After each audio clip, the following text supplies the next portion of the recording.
All right, so for today, what I'm gonna do is I'm gonna install a stud conversion kit.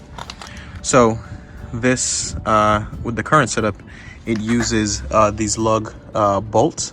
So I'm gonna change it to a stud conversion where it uses lug nuts. And I'll also add some spacers. As you can see here, the wheel's kind of in a little bit. So what I'm thinking is I'll have them come out a little bit more. This is the view from the front. And this is the rear. And naturally it looks the same on the other side as well, but I'll show you from looking from the back going forward. And here again. So as far as the kit I got, I wanted to just do it all in one as opposed to buying the studs, the spacers, the nuts and so forth. So I went on eBay and I got this thing. It has the spacers as well as the nuts and for the studs as well. All right, so here we go. Here are the nuts. And as far as the studs, here they are. I should have 20, so I'm gonna count them off to make sure I have all 20 before I start doing anything. So I've got 10 in here and 10 in here. This is, I should have 20 of these as well. So that's, in looking at it, that's exactly what I've got. And now I should have 4 spacers. So here we go. I have 2 12 millimeters and 2 10. The setup that I like, I run this basically on every car that I have, is I do 12 on the front, 10 on the rear.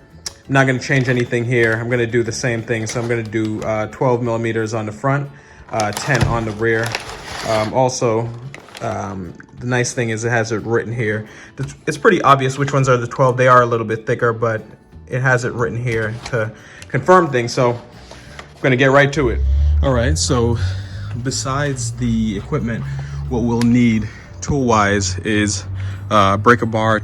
I'll need a jack, of course. I'll need this like Allen key thing. I'll need a 17 to break the lugs. Torque wrench as well.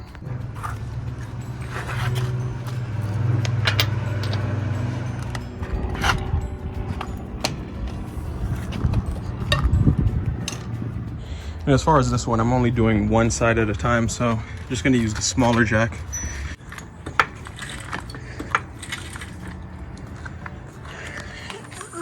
All right. Really looking forward to this because after these things are on, wheels are gonna just be easy to take off and put on. It'll help because I plan on cleaning these things down really good and maybe even powder coating them. I mean, who am I kidding? I'm not powder coating anything. I'm gonna spray paint them. All right, get these things out.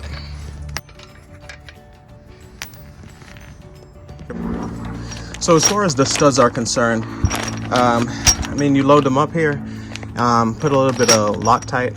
I think the recommended Loctite is the blue, and torque it down to 15 pound-feet, which is why I've got the torque wrench here. The bigger one is for the nuts when we finish, and if I recall right off the top of my head, it'll be 90 pound-feet, 15 pound-feet for the studs. All right, I'm just kind of test fitting them before I put on the Loctite to make sure there's no issues, and there's not. Get the Loctite on there and start torquing them down. All right, so this is a size 6 hex. Now to torque these down, you're gonna need it to stay in place. Otherwise, it'll just keep on turning.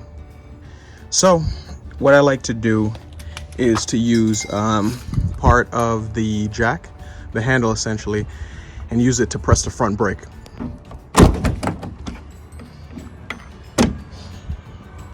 All right, so here's the brake.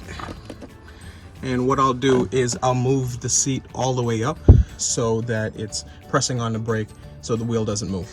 Seat's moved up all the way. That's not going anywhere. The wheel is not going anywhere now.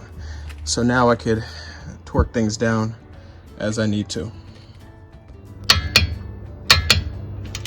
Before putting on the spacers, or even before putting back on the wheel, is to clean the hub itself, especially around here. I didn't do that beforehand, and I ended up doing it off camera, but either way, you know, clean it off the best you can.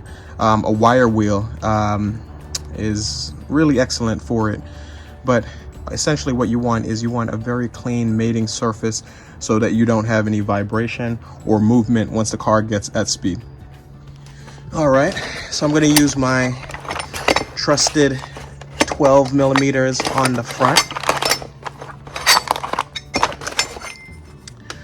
12 millimeters on the front, and should go on without too much problems.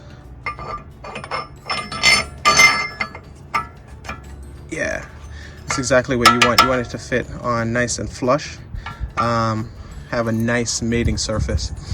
So with these on, I'm gonna load the wheels back on, torque it down. Should be pretty easy getting it on. I was never able to do this type of thing with one hand before.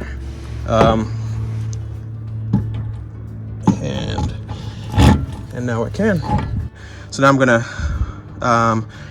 tighten these nuts down, and I'm gonna use 90 pound-feet for these nuts, the same as I would when I was using the bolts.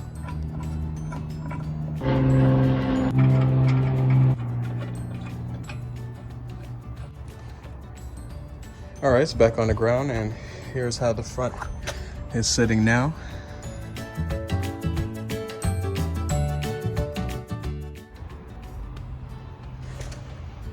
All right, I'm gonna do the back and put it back down, finish all sides, and then I'll put the before and after photos when I'm done. And this is the rear with the 10.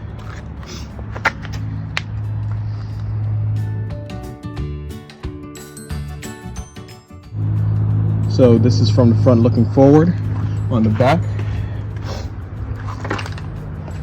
Front looking forward on the front. And I'll show you the opposite as well. Back looking forward on the rear, and back looking forward on the front.